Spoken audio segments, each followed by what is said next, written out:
السلام علیکم اسٹوڈنٹس، مملکت کے اختیارات و فرائض۔ لاسٹ لیکچر میں ہم نے دیکھا تھا کہ صدر پاکستان کا انتخاب کیسے ہوتا ہے اور اس کے انتخاب کا جو پورا ایک طریقہ کار ہے اس کو ہم نے ڈسکس کیا تھا۔ اس کے علاوہ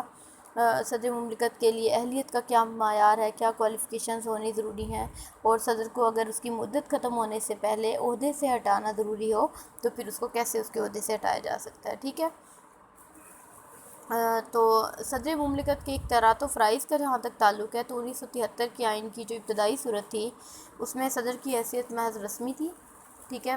اور جو اختیارات کا اصل سرچشمہ تھا وہ وزیر اعظم کی ذات تھی۔ حقیقی جو اختیارات تھے، انتظامی اختیارات تھے، وہ وزیر اعظم کے پاس تھے، اور صدر کا یہ ہوتا تھا کہ صدر وزیر اعظم کے مشورے پر عمل کرنے کا پابند تھا، اور اسے جس طرح سے وزیر اعظم مشورہ دیتا تھا اس کو اسی طرح سے کرنا ہوتا تھا۔ ٹھیک ہے،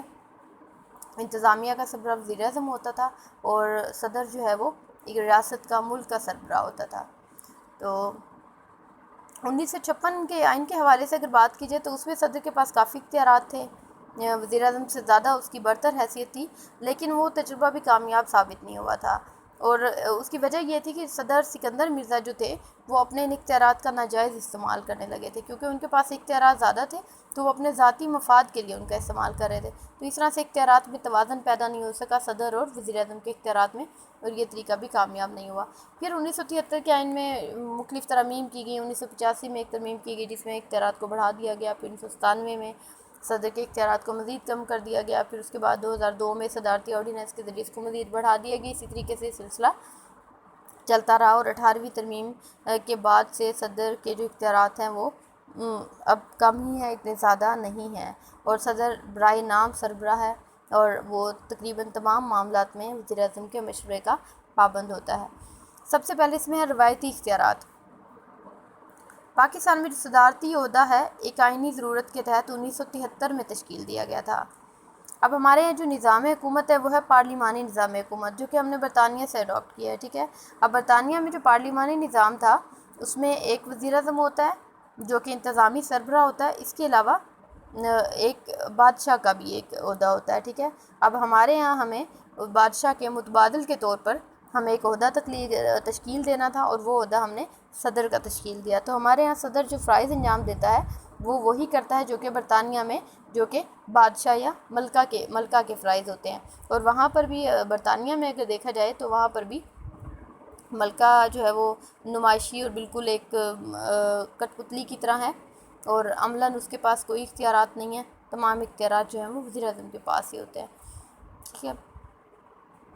اچھا جی، نیکسٹ اس میں صدر اور پارلیمنٹ۔ آئین کے مطابق پاکستان میں قانون سازی کے اعلیٰ ترین اختیارات صدر اور پارلیمنٹ کو حاصل ہوتے ہیں۔ پارلیمنٹ کیا کرتی ہے جی؟ قانون سازی کرتی ہے، ملک کے لیے قانون بنانے کا کام پارلیمنٹ کے پاس ہے، اور یہ چیز آپ بڑی ڈیٹیل میں ہم لوگ ڈسکس کر چکے ہیں کہ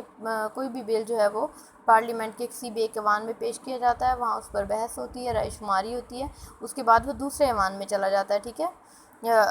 فرض کریں کہ ایک بل پہلے قومی اسمبلی میں پیش ہوا ہے، وہاں سے پاس ہو گیا، پھر سینٹ میں چلا گیا، سینٹ میں بھی اگر اس کو اکثریت کے ساتھ منظور کر لیا جاتا ہے تو اس کے بعد اسے فائنل توثیق کے پاس صدر پاکستان کے پاس بھیج دیا جاتا ہے، اور یہ صدر پاکستان کے جو ہیں وہ قانون سازی کے اختیارات اس حوالے سے بہت زیادہ ہیں کہ جب تک صدر اس کی توثیق نہیں کرتا تب تک وہ قانون نہیں بن سکتا۔ ٹھیک ہے، اور صدر کا کام اس کی توثیق کرنے کے بعد اس کو ملک میں نافذ کروانا بھی ہوتا ہے۔ ٹھیک ہے، نیکسٹ اس میں اجلاس۔ صدر پاکستان کے اختیارات میں سے ایک اختیار یہ بھی ہے کہ وہ جب چاہے پارلیمنٹ کے دونوں ایوانوں یعنی کہ قومی اسمبلی اور سینٹ یا پھر کسی بھی ایک ایوان کا اجلاس بلا سکتا ہے، یا کسی اجلاس کو صدر ملتوی بھی کر سکتا ہے، کسی ایک ایوان سے بھی خطاب کر سکتا ہے، دونوں ایوان جو ہے ان سے مشترکہ خطاب بھی کیا جا سکتا ہے، اور کسی زیر غور مسودے کے بارے میں جو کہ صدر کے پاس بھیجا جاتا ہے توثیق کے لیے اس کے حوالے سے بھی وہ بات کر سکتا ہے۔ تو یہ تمام اختیارات جو ہیں وہ صدر کے پاس ہیں، اور پارلیمنٹ کا اگر وہ اجلاس بلانا چاہے، مشترکہ اجلاس بلانا چاہے تو اس حوالے سے وہ فیصلہ جو ہے وزیر اعظم کے مشورے سے کرے گا۔ یہ چیز ذہن میں رکھیں کہ پاکستان کا صدر جو ہے وہ تمام معاملات میں وزیر اعظم کے مشورے کا پابند ہے۔